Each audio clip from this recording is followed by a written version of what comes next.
ಭಾಷೆ ಮಾತಾಡಬೇಕಾದ್ರೆ ತೆಲುಗುದು ಕೆಲವು ಅಕ್ಷರಗಳು ಕಾಣ್ತದೆ, ತಮಿಳು ಮಾತಾಡಬೇಕಾದ್ರೆ ಕೆಲವು ಅಕ್ಷರಗಳು ಬರ್ತದೆ, ಮಲಯಾಳಿ ಮಾತಾಡಬೇಕಾದ್ರೆ ಕನ್ನಡ. ಸೊ ಇದಕ್ಕೆ ನಾನು ಅದು ವೈದ್ಯಕವಾಗಿ ಭಾಳ ಮುಖ್ಯದಲ್ಲಿದೆ. ನಮ್ಮವರು ಕೂಡ ಸ್ವಲ್ಪ ಲಿಮಿಟೇಷನ್ ಇರಬೇಕು ನಮ್ಮ ರಾಜ್ಯದ ನಾವು ಕೂಡ ನಾವು ಪ್ರೊಟೆಸ್ಟ್ ಮಾಡಿದ್ದೀವಿ. ಅದಕ್ಕೆ ಪ್ರೊಟೆಸ್ಟ್ಗೆ ಎಲ್ಲ ಥರದ ಗೌರವ ಜಡ್ಜ್ ನ್ಯಾಯಾಲಯಕ್ಕೆ ಹೋಗಿ ನ್ಯಾಯಾಲಯ ಏನು ಆದೇಶ ಕೊಟ್ಟಿದೆ ಎಲ್ಲರೂ ಪಾಲನೆ ಅದಕ್ಕೆ ನಾನು ಕೂಡ ಸಹಮತ.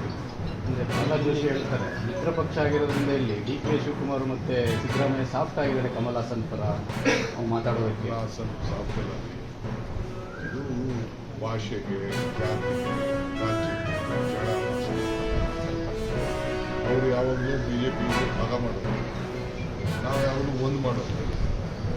ಅವರು ಕತ್ರಿ ನಾವು ಶೂಸ್ ಕಬ್ಬಣದಲ್ಲೇ ಸ್ಟೀಲಲ್ಲೇ ಎರಡೂ ತಯಾರಾಗ್ತದೆ, ಕತ್ತಲು ತಯಾರಾಗ್ತದೆ, ಸೂಜಿನೂ ನಾವು ಒಂದು ಮಾಡೋದು. ಬೆಳಗ್ಗೆ ಸಾಯಂಕಾಲ ಇಲ್ಲಿರೋಂಥ ಜನಕ್ಕೆ ಯಾವುದೋ ಒಂದು ನೋಡಿ, ಸ್ಕೂಲ್ನ ಯಾರು ಕಾನೂನನ್ನು ಕೈ ತೆಗೆದುಕೊಳ್ಳೋಕ್ಕಾಗೋದಿಲ್ಲ. ನಮಗೆ ಮಕ್ಕಳು ಭವಿಷ್ಯ ಇಂಪಾರ್ಟೆಂಟು. ಯಾವ ಕಾಂಗ್ರೆಸ್ ಲೀಡರ್ ಆಗಿರಲಿ ಯಾರೇ ಆಗಲಿ ಯಾರನ್ನೂ ಸ್ಪೇರ್ ಮಾಡೋದಿಲ್ಲ. ನಾನು ಪೊಲೀಸ್ ಕಮಿಷನರ್ಗೆ, DDPIಗೆ, DCಗೆ ಕಾನೂನಲ್ಲಿದೆ ಟೇಕ್ ಓವರ್ ಇನ್ಸ್ಟಿಟ್ಯೂಷನ್. ಬಹುಶಃ ಬೆಂಡ್ ಮಾಡಲಿಲ್ಲ ಅಂತಂದರೆ ಇದನ್ನೆಲ್ಲ ನಾವು ಮಕ್ಕಳ ಮೇಲೆ, ನಾವು ಶಾಲಾ ಶಿಕ್ಷಕರ ಮೇಲೆ, ಸ್ಕೂಲ್ ಮೇಲೆ ಎಲ್ಲ ಮಾಡೋಕ್ಕಾಗಲ್ಲ. ಕಾನೂನು ಲೀಗಲ್ ಅಷ್ಟೇ ಇಸ್ ಡಿಫ್ರೆಂಟ್. ನಾನು ಇನ್ಸ್ಟಿಟ್ಯೂಷನ್ ಅಂತ ಅಂದಮೇಲೆ ಅದು public, it is not A private profit.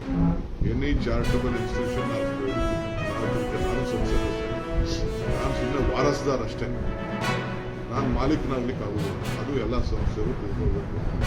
What ever may come will protect the interest of the students, parents and the teachers. ಎಲ್ಲರೂ ಸ್ವಲ್ಪ ಕಾನೂನಿಗೆ ಗೌರವ ಕೊಡಬೇಕು. No one is permanent.